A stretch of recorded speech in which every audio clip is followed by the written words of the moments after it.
नमस्कार, मैं हूं सैयद सुहेल और आप देख रहे हैं आपका नंबर 1 शो ये भारत की बात है। होगी देश की हर बात, दिखाएंगे आपको देश और दुनिया की तमाम बड़ी खबरें। उम्मीद करते हैं आप सभी पूरी तरह से फिट होंगे, सेहतमंद होंगे और स्वस्थ होंगे। शुरुआत कर रहे हैं आज की बड़ी खबर के साथ। पिछले कई दिनों से आप गोला बारूद, एयर स्ट्राइक, बम, बिल्डिंग तबाह होते देख रहे थे, लेकिन आज हम बात करेंगे इस जंग में और कौन कौन कूदने वाला है। दुनिया के मुसलमानों को इस जंग में शामिल होने की बात कर दी है ईरान ने। जंग में क्या कुछ और बड़ा होने वाला है, दो महारथी और कूदने वाले अमेरिका और ईरान। ये जो स्थिति बनी हुई है गाजा में, इसके आगे की कहानी ये है कि ईरान, अगली तस्वीर दिखाइए, कि ईरान और इजराइल, ये पहले मैंने आपको बताया था क्या ये आमने सामने आएंगे। ईरान जो कि शिया मुल्क है, शिया मुल्क के ये धर्मगुरु हैं, इनका नाम है खमनेई। ये कह रहे हैं दुनिया के 50-57 मुस्लिम देशों से कि सब जंग में कूद जाओ इजराइल के खिलाफ, इजराइल का खात्मा कर दो, इजराइल का भूगोल बदल दो, पूरा ज्योग्राफी इजराइल का बदल दो। अब ये ऐलान कर रहे हैं। लेकिन इस बीच अगली तस्वीर आपको दिखाऊं कि ये दुनिया के अलग अलग देशों में प्रोटेस्ट हो रहे हैं, वो तस्वीर आप देख रहे हैं। दुनिया में लाखों लोग सड़कों पर निकले जो फिलिस्तीन के हक में प्रदर्शन कर रहे हैं, क्योंकि दुनिया की दूसरी बड़ी आबादी मुसलमान है। दुनिया की सबसे कम आबादी में अगर कोई है तो वो यहूदी, लगभग 1.5 करोड़ 1 करोड़ 70 लाख के आसपास ही यहूदी है। सबसे पुराना धर्म है, जबकि अब इसको धार्मिक शक्ल दी जा रही है। इसलिए अगली तस्वीर दिखाइए। बाइडेन जो है ये कल इजराइल पहुंचने वाले हैं। अमेरिका की जंग में एंट्री होगी। विदेश मंत्री आ चुके हैं, यहां रक्षा मंत्री इजराइल आ चुके हैं, अब खुद अमेरिका के राष्ट्रपति इजराइल आ रहे हैं। इस बीच ईरान सीधे चुनौती दे रहा है। तो सवाल यह है, क्या यह जो लड़ाई है यह खत्म होगी या यह यहूदी बनाम मुसलमान की जंग में तब्दील होगी? रिपोर्ट देखिए।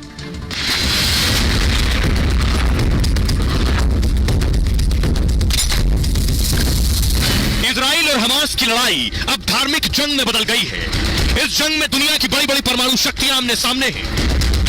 ईरान अब सरेआम धमकी दे रहा है, वो मुस्लिम देशों को एकजुट कर रहा है और खुलकर ऐलान कर रहा है कि हमास पर हमले नहीं रुके तो इजराइल का भूगोल बदल देंगे, दुनिया के सारे मुसलमान जंग में कूद जाएंगे।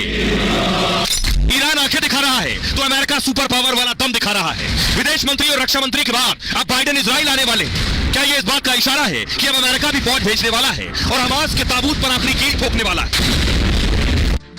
अब सोचिए, बाइडेन कल पहुंचने वाले हैं इजराइल। इस बीच पुतिन कहां है? पुतिन ने फ्लाइट ली और पुतिन पहुंच गए चीन। पुतिन चीन पहुंचे, जिनपिंग से मिल रहे हैं। अब आप देख रहे हैं पूरी दुनिया में कैसे तेजी से घटनाक्रम बदल रहे हैं। बाइडेन अमेरिका से इजराइल कल पहुंच जाएंगे, पुतिन चीन पहुंच चुके हैं। इधर अमेरिका ने अपने विदेश मंत्री को अलग अलग मुस्लिम देशों में भेज दिया। ब्लिंकन कल पहुंचे थे इजराइल, आज फिर वहां से जॉर्डन पहुंच गए। ये जो घटनाक्रम है ये बता रहा है कि ये लड़ाई बड़ी होने वाली है। एक दूसरे को ये देश जुबानी जंग में घेरे हुए, ये जुबानी जंग क्या जमीनी जंग में तब्दील होगी? देखिए ईरान क्या कह रहा है। ईरान कह रहा है जंग के बीच ईरान ने यह धमकी दी है। फिर से ईरान ने इजराइल को मजहबी युद्ध वाली धमकी दी है। ईरान के सुप्रीम कमांडर ने खमनेई भड़काऊ बयान दिया है। ऐसे ही गाजा पर अगर हमले जारी रहे तो दुनिया भर के मुसलमान जंग में उतरेंगे। अगर गाजा में इजराइल के हमले नहीं रुके तो कोई भी दुनिया भर के मुसलमान को रोक नहीं पाएगा। देखिए, खुद को मुसलमानों का ठेकेदार बता रहे हैं। खुद की दोस्ती सऊदी अरब से अब हो पाई है, जो दुनिया का मुस्लिम देश है। ईरान की सेना को रोकना मुश्किल हो जाएगा, कह रहे हैं। जंग के पीछे ईरान के हाथ होने का दावा है। ईरान के भड़काने पर हमास ने इजराइल पर हमला किया है, हकीकत ये। अब हमास के समर्थन में ईरान के नेताओं के बयान आ रहे हैं। इजराइल के खिलाफ अरब देशों को एकजुट कर रहा है ईरान। युद्ध में अमेरिका की एंट्री से ईरान दरअसल बौखला गया है। हिजबुल्लाह के हमले को लेकर भी ईरान धमकी दे चुका है। अमेरिका क्या कह रहा है? बाइडेन के दौरे से पहले ईरान की यह धमकी आई है। जंग के बीच कल इजराइल पहुंच रहे हैं बाइडेन। इजरायली प्रधानमंत्री नेतन्याहू से हालात की जानकारी लेंगे। ईरान के जंग में आने पर अमेरिका भी अपनी सेना भेज देगा लड़ने के लिए गाजा में। इजराइल में अपनी फौज उतार देगा अमेरिका। अमेरिकी संसद में बाकायदा इसको लेकर बिल आ सकता है। अमेरिका ने पहले ही 2 परमाणु एयरक्राफ्ट कैरियर भेज दिए हैं, यानी युद्धपोत भेज दिए हैं। मिसाइलों से लैस युद्धपोत भी भूमध्य सागर में पहुंच चुके। 2000 मरीन सैनिक भी अमेरिका भेज रहा है इजराइल। इजराइल दौरे से पहले बाइडेन का यह बयान आया कि इजराइल यूक्रेन एक साथ हम रक्षा कर सकते हैं। यानी अमेरिका कह रहा है हम यूक्रेन की भी रक्षा कर रहे हैं और वक्त आने पर इजराइल की भी।